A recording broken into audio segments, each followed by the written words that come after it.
ফোড়ন দিয়ে মশলাটা ছেড়ে দিলাম।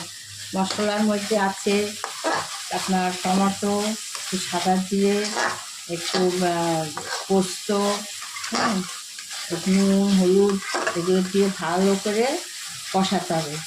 এবার ভালো করে কষিয়ে তারপরে অল্প করে জল দেবো, জল দিয়ে মাছটাকে ছেড়ে দেবো। মাছটা একটু নরম নরম হবে, তখন নামিয়ে দেবো, আপনাকে দেখাবো। এই যে জল দিয়ে দিলাম, এটা কিন্তু সম্পূর্ণ কাঁচা লঙ্কা, এই লাল দেখছেন না, টমেটো পেস্ট করে দিয়েছি বলে এত লাল হয়েছে, পাকা টমেটো দিয়েছি। আমরা একদম শুকনো লঙ্কা খাই না, কাঁচা লঙ্কা রান্না। এই দেখুন, এবার মাছটা ছেড়ে দিলাম, এই মাছটা ছাড়লাম, তারপরে ফুটবে, ঝোলটা একটু গায়ে মাখা মাখা হবে, তারপরে নামিয়ে দেবো। সামান্য একটু মিষ্টি খেলে দিতে পারেন, অসুবিধা নেই।